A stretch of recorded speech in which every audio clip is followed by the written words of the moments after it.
Good morning, my American friends. My name is Dr. Ivan Pavlov, yes, like the famous one, but I promise I will not ring any bells today. I am 97 years old, born in the cold winds of Kazan, raised on black bread and bitter tea, and I have been practicing medicine for over 7 decades. And believe me, after 60, your health doesn't whisper, it shouts. I'm still working, still reading medical journals, still drinking 1 glass of beet juice every morning, and still warning my patients, even those who are older than some of my own grandchildren, to never underestimate the power of a small mistake. You see, there was a day, maybe 8 years ago when I was feeling sluggish, weak, like a fog was sitting on my bones. So I did what many people my age do. I bought a multivitamin from the pharmacy. It was shiny, golden, and promised more energy, better heart health, stronger immunity. You know the type. That evening, after a long walk through the park with my cane, I took it right before bed. With warm water, harmless, right? Vitamins are always good, or so they say. But I woke up at 3:12 a.m. with my heart pounding like a hammer. My right hand was numb. My speech was slightly slurred. I thought it was just fatigue. But something in my gut said otherwise. I drank water. I massaged my arm, and I sat in silence for nearly 2 hours. I never told my family what happened that night, but the next morning I ran blood work and checked my clotting markers. What I found shocked me. I had nearly triggered a transient ischemic attack, a mini-stroke. And the culprit? That innocent-looking multivitamin. Yes, that one. Since then, I've researched, tested, and spoken with neurologists across the globe, from Moscow to Boston. And I can tell you this without hesitation, there is one vitamin you should never take at night after 60. It silently raises your risk of stroke while you sleep, and thousands, maybe millions, of older adults are doing it every single evening without knowing. I'm going to tell you which vitamin it is, of course. But first, I need you to understand something deeper, something your regular doctor may not even mention. After 60, your body's rhythms change dramatically, especially during sleep. Your brain's blood flow, your vessel elasticity, your platelet behavior, they all shift when the sun goes down. So before we reveal the name of the vitamin, let me guide you through a few truths that are often overlooked by the medical world. Because once you understand how your body behaves during the night, you'll see why timing, not just content, matters more than you've ever imagined. And trust me, I say this as a man who's outlived most of his colleagues, as someone who's buried too many patients who thought they were just taking a vitamin. I don't want that for you. So stay with me. In the next few minutes, we'll dive into what truly happens to your brain and blood after 60, especially after the lights go off. And only then you'll see why this one vitamin might be putting your life at risk. Even while you sleep peacefully, let me take you there. Let me show you the part of aging medicine no one talks about. When I was a younger doctor, maybe in my 40s, I believed the body was predictable. Eat well, move daily, take your pills, and everything would fall into place. But I was wrong. I discovered something that shocked me in my 70s, confirmed it in my 80s, and now I speak it with certainty in my 90s. Your body after 60 becomes a different machine, especially at night. Let's begin with the brain. During sleep, especially deep sleep, the brain is supposed to clean itself. Think of it like a janitor mopping the floor after the hospital closes. This cleaning process, called the glymphatic system, only works properly when your blood vessels expand and contract smoothly. But after 60, those vessels often lose their elasticity. They become stiff. They don't pulse as freely. That means the brain isn't flushed out as effectively. Toxins stay longer. Pressure may build. Blood flow becomes uneven.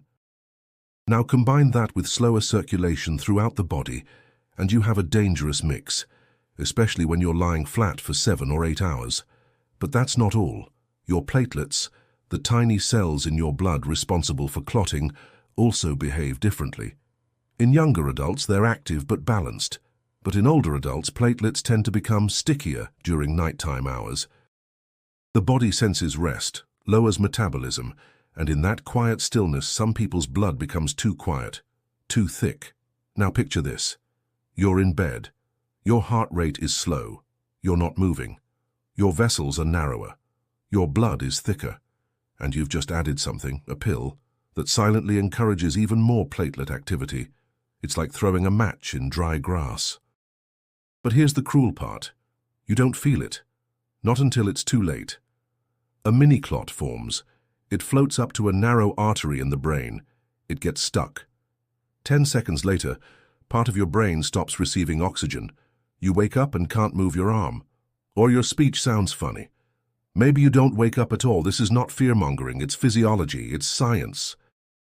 I've watched it happen over and over again, not just in Russia, but during my visits to hospitals in Chicago, Houston, Phoenix. It's the silent storm that too many physicians ignore because they don't ask when their patients are taking their supplements. Timing matters. Another detail most doctors miss: your liver, the great filter of your blood, slows its function at night. It's designed that way. But if you overload it with compounds that affect blood viscosity, you increase your risk, especially if you're taking other medications like statins or blood pressure pills, which are also processed during the night shift. Add to this the fact that many people after 60 are dehydrated, another factor that thickens the blood. And you now understand why nighttime is not as safe as it seems. So, no, your body is not the same after 60, not even close. Your metabolism changes, your circulatory system changes, your brain chemistry changes, and all of these changes become amplified when the world is asleep. That's why I'm so passionate about helping people like you understand what really goes on when you close your eyes at night. Not to scare you, but to protect you. Because before you decide which pill to take, you must ask, when does my body want this? Not just what is it good for. In the next part, I will reveal the exact vitamin that makes this situation even more dangerous, especially when taken after sunset. You may be surprised, or maybe deep down you've already suspected it. Now let's talk about the vitamin. The one I almost took to the grave with me. It's vitamin E, yes, the same vitamin you see promoted as a heart protector, an antioxidant, a miracle for your skin and eyes. The same one included in most multivitamins, fish oil blends, and so-called anti-aging capsules. But when taken at the wrong time, and especially at night after age 60, it can silently push your body toward danger. Let me explain how. Vitamin E is a fat-soluble antioxidant. It doesn't flush out easily like vitamin C. It stays in your system longer, and while it has benefits, reducing oxidative stress, for example, it also affects platelet function. That's right. It increases platelet aggregation in certain individuals, especially when combined with other factors common in older adults: dehydration, reduced liver function, and sluggish nighttime circulation. In younger people, this effect is minimal, but in someone over 60, the risk becomes much greater and rarely discussed. What happens when platelets become overactive at night? They clump together. That's how blood clots form. And when you're lying still for hours, blood flow slows, especially in the extremities and brain. If a clot forms and travels upward, it can block a cerebral artery. You won't feel it happening. It won't make noise. It won't cause pain until the moment it's too late. Some researchers defend vitamin E by pointing to its anti-inflammatory properties, and they're not wrong. But again, timing is everything. Taking it in the morning with food may help some people. Taking it at night, and especially in high doses, can elevate your stroke risk without any warning signs. Now let me tell you about Mr. Yelnikov, one of my patients in Moscow. He was 72 in decent health and started taking a high-dose vitamin E supplement every night after reading about it online. 3 weeks later, he woke up with slurred speech and partial paralysis. At first, we thought it was coincidence, but then I saw 2 more similar cases that same year, all involving nighttime vitamin E. That's when I started digging deeper, and it's not just vitamin E by itself. Many multivitamin blends contain E alongside vitamin K, ginkgo biloba, fish oil, or coenzyme Q10. These combinations may sound healthy, but they create a perfect storm at night, increasing clotting risk when your body is least prepared to handle it. In 2014, a study in the Journal of the American Heart Association noted that high-dose vitamin E supplementation may increase hemorrhagic stroke risk, another side of the same coin. While ischemic stroke involves a blockage, hemorrhagic stroke involves a bleed. Either way, the blood vessels are under stress, and timing plays a role. Another issue. People assume more is better, but your body after 60 doesn't process supplements the same way. The liver's detox capacity is slower, your gut absorption changes, your cardiovascular system is more sensitive. What worked at 40 can hurt you at 70. This is why I urge every patient, and now every listener, to look closely at their labels. If your supplement contains vitamin E, especially in amounts over 200 IU, and you're taking it after dinner or before bed, you may be unknowingly increasing your risk of stroke. You don't need to throw away your supplements. But you do need to rethink when and how you take them. In the next part, I'll walk you through my exact protocol, how I structure supplement intake for people over 60. I'll also show you what to replace, what to move to mornings, and how small changes can make a big difference in your long-term brain health. Now that you know the hidden danger of taking vitamin E and certain multivitamins and at night, let me tell you what I do instead. I've spent decades helping older adults navigate supplement routines safely, and at 97 years old, I follow this protocol myself every single day. First rule, no fat-soluble vitamins after 5 p.m. That includes vitamin E, vitamin D, vitamin K, and vitamin A. These are stored in your body's fat, processed by the liver, and metabolized more slowly. If taken too late, they linger in your bloodstream overnight, interacting with platelets and circulation when your system is already slowing down. Instead, I take these vitamins in the morning, always with food that contains some fat, like a soft-boiled egg or a spoonful of yogurt. This helps with absorption and supports smoother digestion. The morning is when your metabolism is most active, your liver is fresh, your circulation is stronger. This is when your body is ready. Second rule, never mix multiple supplements without knowing their interactions.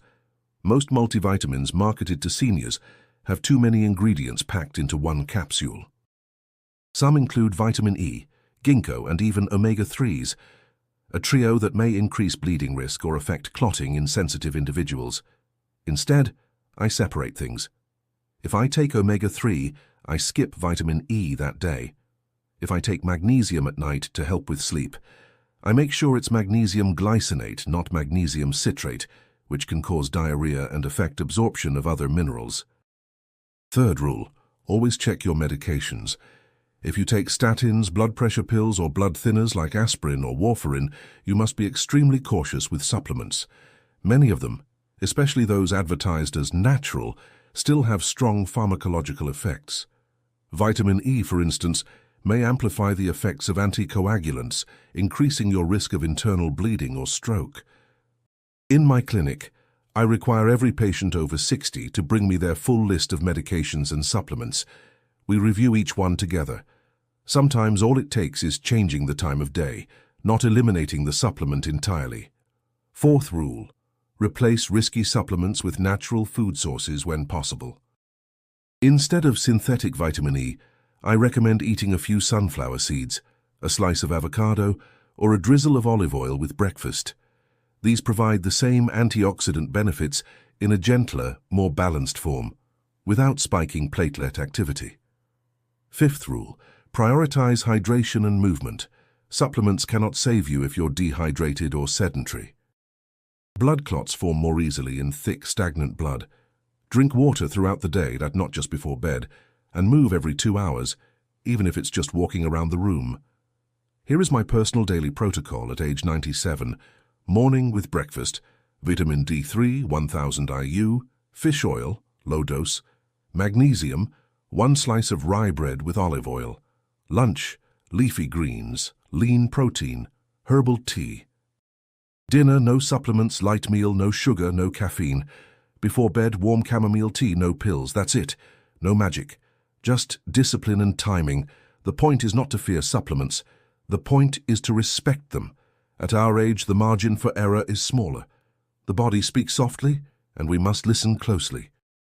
In the final part, I will tell you the most important thing I've learned after nearly a century of life and medicine. How one small decision at night can shape the rest of your life, or end it silently. If you've made it this far, I want to thank you. Not just for listening, but for caring about your health, your future, and the small decisions that protect your life. That means more to me than you can imagine. Now let me say what I've waited a lifetime to express clearly. The way you go to bed can determine whether you wake up again. You see, after 60, we all become more vulnerable at night. It's not weakness, it's biology. The body cools down, blood slows, hormones shift. The brain settles into a fragile rhythm. In that vulnerable window, from 10 p.m. to 6 a.m., the body is no longer defending. It's trusting. And what you give it before bed matters deeply. That's why I told you the truth about vitamin E, not because it's evil, but because timing makes it dangerous. And that's why I told you how your brain and blood change after 60. Because if no one else has told you that, I had to. I've watched too many families cry in my office, asking why their loved one had a stroke out of nowhere. I've seen too many good people suffer because of one tiny capsule taken at the wrong time. And I've lived long enough to understand something most doctors don't say out loud. Sometimes, medicine is not about adding more, it's about removing the unnecessary. So let me leave you with the heart of my message. If you're taking supplements, know what's inside. If you're taking them at night, ask why. If your doctor hasn't asked about timing, bring it up. And if you're over 60, assume your body is more sensitive than you think. Because no one wakes up saying, "Today I'll have a stroke." It doesn't warn you. It doesn't knock. It arrives quietly, in sleep, in silence, in seconds. But you have something more powerful than pills. You have awareness. You have time. You have the ability to choose differently, starting tonight. So take control. Move your supplements to the morning. Drink water throughout the day. Eat something green every afternoon. Go for a walk after lunch. And before you go to sleep, sit quietly for 2 minutes and ask yourself, did I respect my body today? Or did I rush it, flood it, ignore it? At 97, I don't fear death, but I fear regret. The kind that comes when we had the chance to act and didn't. That's why I speak, that's why I still practice. That's why I still wake up every day and remind people like you that health is not just medicine, it's wisdom in action. I'll leave you with a final image. 2 people over 60, both take the same vitamin. One takes it in the morning, with food, with movement, with balance. The other takes it at night, in silence, in stillness, just before lying down. One wakes up refreshed. The other never wakes up at all. The choice is yours. So tonight, before you reach for that bottle on your nightstand, remember this voice. Not because I'm a doctor, but because I'm a man who's seen too much, and still believes you can change everything with one small decision. Sleep wisely, rise stronger, and may your next morning be your safest one yet.